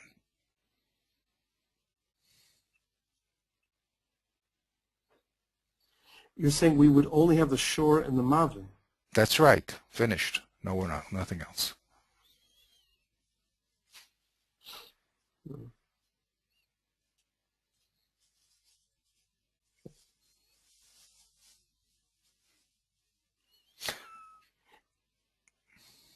So the Mishnah is forced to tell us that there's an, or not, it doesn't have to be essential, but that there's a difference in these two cases. Once there's a difference between these two cases, and the second case was not written as a limitation, but was written as an extension, as a chiddush. If it was simply repeating what the first case said, then it's a free to close off all extension. No more categories. It's a limitation. But if I could not have derived the second case from the first one, then there's obviously a reason for it to be derived, and then I could use them as extensions, categories, and not just particulars. Wait, okay, I'm still not quite following. You're saying that if the Torah, hypothetically, had said only shor and mave, and that these two would be the identical case? Or yes, in other words, they would share, that I would be able to derive one from the other. Through similarity, I would say that the two cases are essentially the same, even though there's what we call mikra differences. One has skin, one has, who knows, one does it with the teeth, it doesn't matter. But the essential thing is that it's an animal that did damage. I don't care how he did the damage. So or a man did damage, he's an animal that did damage. I don't care how he did it. I don't care the fact that it's a man. So if it were true that I could learn man from animal from man, so to speak, right? Because I would say that the essential reason why you're obligated is because you had to watch this item, this living item, whether it's a man or an animal. If it were true that it was the sameness that was, or the LCD that was deriving this din, so then I could not extend the din anywhere. And if the Torah wanted to tell me that there was a new area where this din of Nezikin applies, it would have had to specifically state it. Oh, wow, this is wild. So, okay, now I understand. Okay, so in other words, you're explaining why it says lo hare ashor kahare mave lo hare mave kahare ashor. In other words, because by making an explicit distinction between these two and saying that these are not mutually derivable from each other, that fact opens up the possibility of two other categories. Otherwise, bor or behever would not be other categories, because everything would be closed up, everything would be collapsed. That's right. into one category which has two faces, a shor and a ma. And no other category. In other words, nothing else Right. would, everything else would be out. And not only horizontally to the mav and the hever, I'm saying, but also not only but vertically down also. So the shane, the kicking and the biting and all those other derivatives also probably would go out, I would suppose, because the repetition became a limitation. Right. So the deeper level of this investigation is to explain what is the sameness that would have given you the hypothesis that you could derive one from the other. Other than the Ruach Chaim being. Yeah. So, but maybe that seems to be the next line. no, right? but that could have been it. By the way, in between those two. Between those two, you would say, well, the ruach, the factor that's causing the responsibility to pay for the damage is the ruach chaim aspect, and that could have been equally demonstrated by the shor or the mava, the man or the animal. Because I would have said man doesn't represent the peculiarities of man, that he has das and all those things are not going to be the reason for the law. I could have thought that it's the lower LCD in man, that he was just an animal that's causing the responsibility, and therefore animal could come in. Or the opposite way, if I had an animal, I would say, well, it's the animal nature of the object that's causing the obligation, and therefore the man has that nature, and also obviously would be obligated also. So if that were true, says the Mishnah, then we would not be able to spread this din horizontally to the mav or the hever, or vertically down to any of the other derivatives, because the law is repetition means limitation. So the Mishnah is telling us that there's an essential factor. There's a reason why these had to be written, because if they weren't written, excuse me, let me say it again. I must tell you that there's a factor that makes them different, because if they were alike, then we would not be able to use them as avos at all, as categories at all. Right. Okay. But you're also saying, if I'm not mistaken, that, see, I mean, one of your questions was just the order of the Mishnah here. Why, after presenting all four categories, does it contrast the first and the third? Right. Why does it jump over the second, right? So Right. now what you're saying is that first of all, the first and the third have this natural affinity with each other, both Ruach Chaim. So you would have thought that they could constitute a single category. That's right. Right. Now, here's, correct me if I'm wrong, you're saying since there's a difference between these two categories, that difference between specifically those two, that difference opens up the possibility of two more categories. Right. Which would not have been there if those two had been collapsible into each other. That's right. So that's why the Mishnah is specifically turning to number 1 and number 3 rather than correct. in any other order. Okay. That's correct. That's great. That makes a lot of sense. Now the only question is, why didn't it present the first four in that order? If really it was going to, in the next statement, compare 1 and 3, so put 1 and 3 together. Okay. So there, the Rashi will tell you, well, the Mishnah really loves to follow the order of the Chumash. There's what the Chumash says as an observant Jew, and then there's the analysis. Now, the analysis does not have to be in the same order as the presentation of the Chumash. Those are two separate issues. One is the observable facts of the Chumash, the presentation. Now, the second thing is that question of analysis. So, as you said very correctly, in analyzing this problem of sameness, you put 1 and 3 together because they're the most same of the two. If you would have thought that there was one that could have been derived from the other, it would have been the shor and the mava, and not the bor. So that's why you skip the bor. But in presentation, you should first present the information as the Chumash does, And then you go into your analysis. That's a different way of presentation. Just like I mentioned that the Chumash basically, the format of the Chumash is basically in a timeline. And the format of the Mishnah is in content. Well, here we have another distinction between the presentation in the Mishnah and the presentation in the Chumash and the function of the Mishnah, which is to teach us the process of limud, of derivation, of ideas, of halachas. I wish I had a better word for that, but it's a very important distinction here. In other words, definitely we can understand that there's a presentation in the Chumash, and it's very, very essential, as we spoke about it and we began to analyze.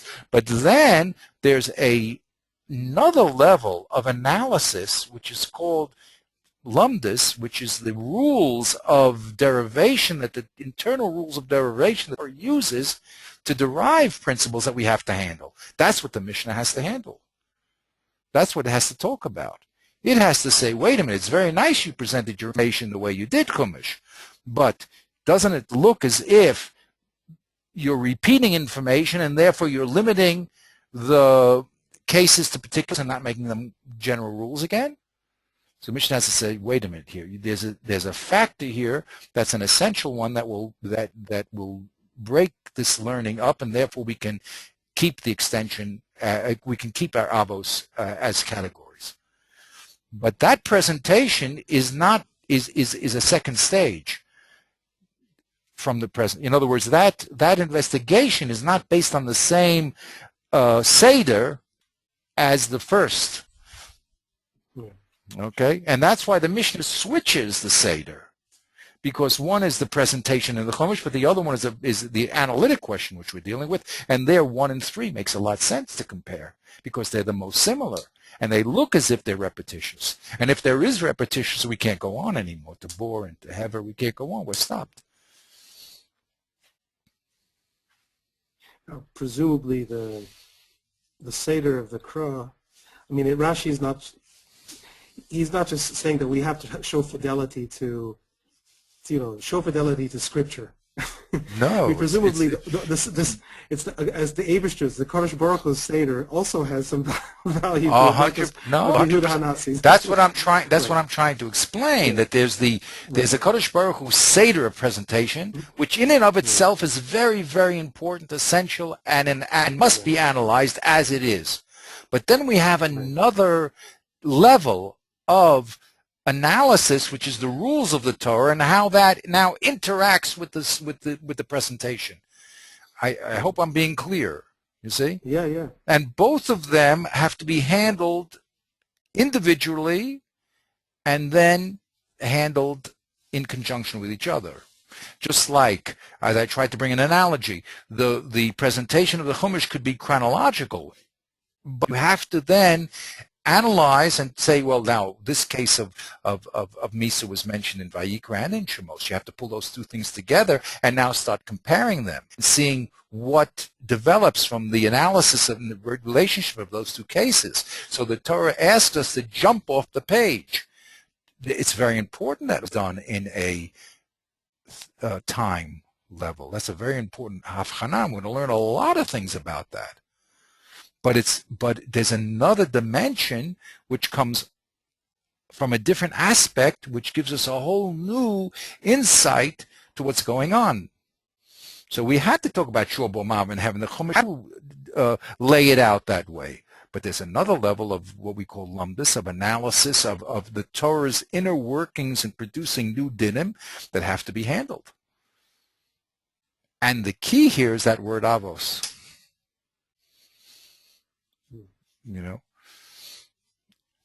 Okay. So this is very cool. Okay, this is it. You see, what? Yeah, it totally opens up the text. Exactly, and this is what is the difficulty in, and this is why, what is the difficulty in teaching a class?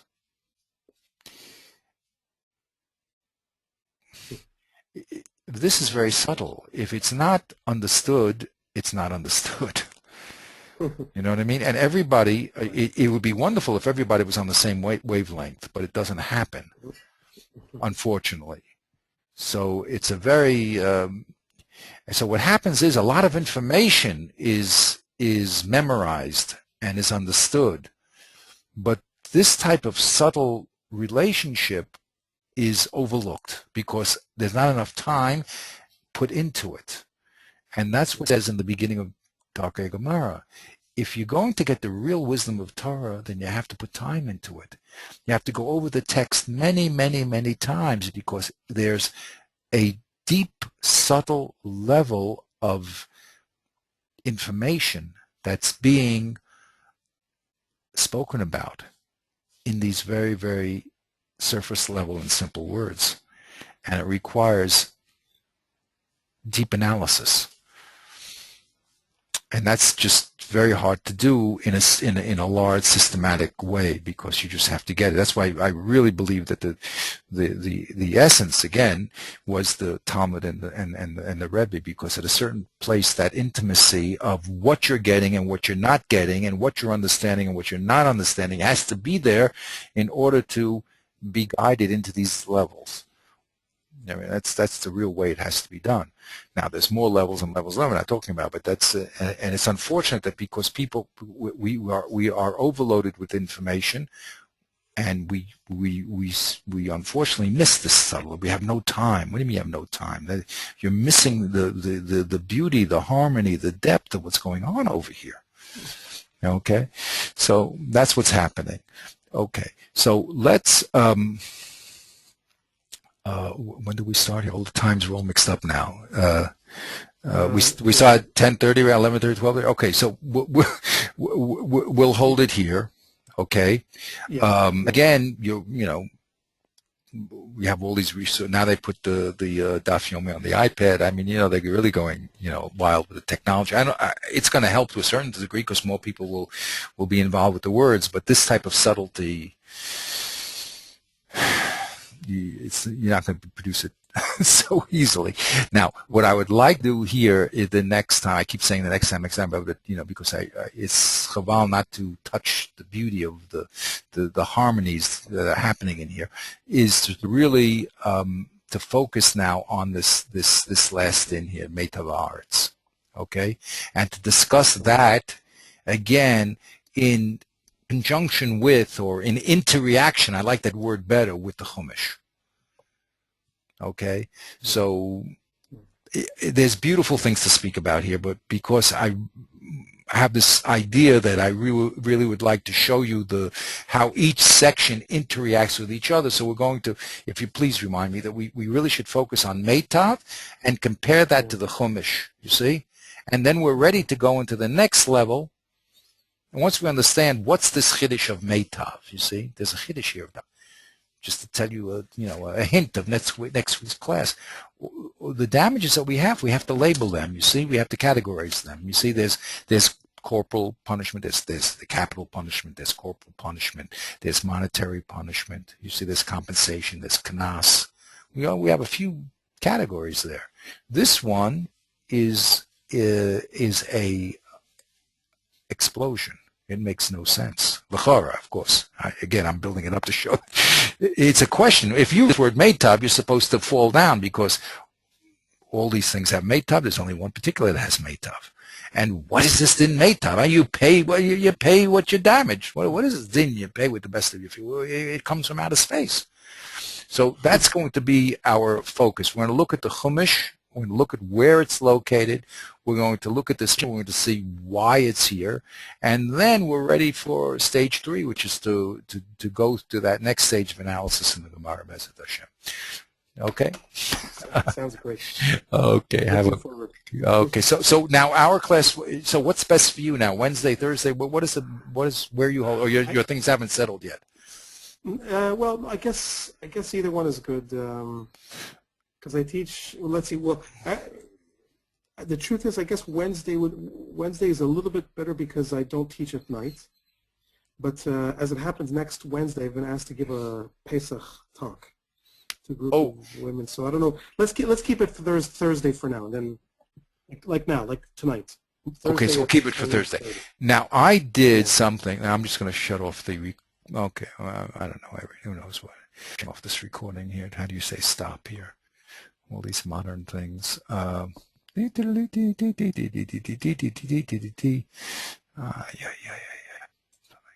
Now, I don't want to stop the meeting. I just want to stop the recording.